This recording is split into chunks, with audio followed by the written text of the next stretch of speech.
Highest 1 जुलाई से जो सुविधाएं कर्मचारियों के लिए लागू की जानी चाहिए थी उन्हें दिसंबर तक हटा दिया गया। मैं नहीं समझता कि केंद्रीय सरकार ने उस रिपोर्ट को अवार्ड मानकर अपना कार्य आरंभ किया, और अगर यह मान भी लिया जाए कि वेतन आयोग की रिपोर्ट एक अवार्ड था, तो इस प्रकार के उदाहरण मौजूद हैं कि जब सरकार ने अवार्डों में परिवर्तन किया है। बैंक अवार्ड में परिवर्तन के विरुद्ध श्री गिरी ने अपने पद से त्यागपत्र दे दिया था। यदि बैंकों के मिल मालिकों के पक्ष में किसी अवार्ड में परिवर्तन हो सकता है, तो कोई कारण नहीं है कि 22 लाख कर्मचारियों के हितों का विचार करते हुए अगर इस पे कमीशन की रिपोर्ट एक अवार्ड थी तो उसमें भी कोई संशोधन क्यों नहीं किया जा सकता था। लेकिन मुझे शिकायत है कि सरकार ने उसे अवार्ड नहीं माना, और यह शिकायत हमारे इंटक के नेताओं को भी है कि कमीशन ने कुछ ऐसी सिफारिशें की थी जो पहले कमीशन की सिफारिशों के खिलाफ जाती थी। पे कमीशन की रिपोर्ट में कुछ ऐसी भी सिफारिशें थी जिनमें कर्मचारियों की सुविधाओं में जो उन्होंने वर्षों तक संघर्ष करने के पश्चात प्राप्त की थी, कटौती कर दी गई थी। क्या यह स्वाभाविक नहीं था कि सरकार उन सिफारिशों को लागू करने से पहले केंद्रीय कर्मचारियों के प्रतिनिधियों को वार्ता के लिए बुलाती? क्या पहले पे कमीशन की रिपोर्ट एक अवार्ड नहीं थी?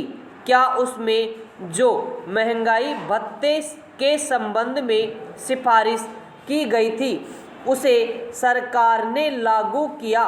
इसके बारे में मंत्री जी ने स्पष्ट उत्तर नहीं दिया।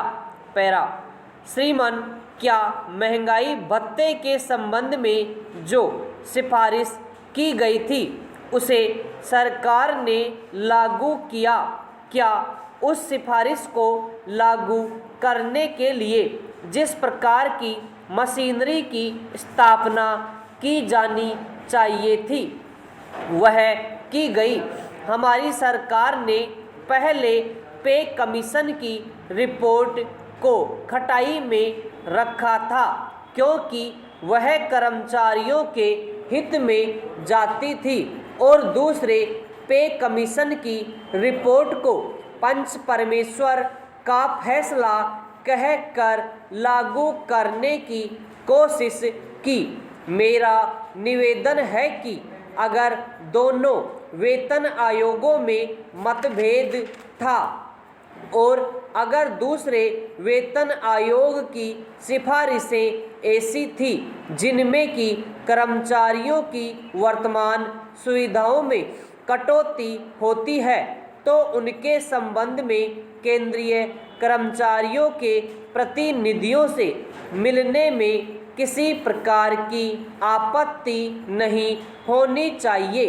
ज्वाइंट काउंसिल ऑफ एक्शन बाद में बनी जब इस सदन में वेतन आयोग की रिपोर्ट पर विचार हुआ और एक प्रश्न के रूप में वित्त मंत्री महोदय से पूछा गया कि क्या आप केंद्रीय कर्मचारियों के प्रतिनिधियों को बुलाकर बात करेंगे, जो वित्त मंत्री ने साफ इनकार कर दिया।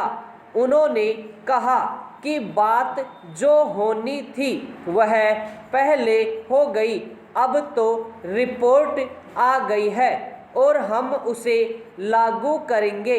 मेरा निवेदन है कि यह रवैया बहुत ही गलत था और इसलिए केंद्रीय सरकार इस हड़ताल को निमंत्रण देने के लिए जिम्मेदार है।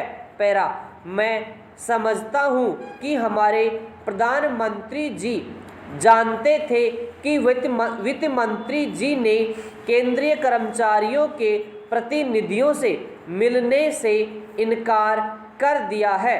उस समय हड़ताल की कोई बात नहीं थी और शायद लोगों के दिमाग में हड़ताल का विचार ही नहीं था, और अगर उसी समय केंद्रीय कर्मचारियों के प्रतिनिधियों से सरकार की बातचीत हो जाती तो हड़ताल की नौबत न आती, मगर सरकार ने हठधर्मी का रुख अपनाया, जिसका परिणाम यह हुआ कि हमें हड़ताल के दुर्भाग्य का सामना करना पड़ा।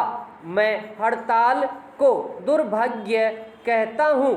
यह केंद्रीय सरकार के लिए भी दुर्भाग्य की बात थी और जिनके हाथों में केंद्रीय कर्मचारियों का नेतृत्व था उनके लिए भी दुर्भाग्य की बात थी कि हमको देश में हड़ताल का दृश्य देखना पड़ा। लेकिन मेरा निवेदन है कि अगर सरकार चाहती तो हड़ताल को टाल सकती थी।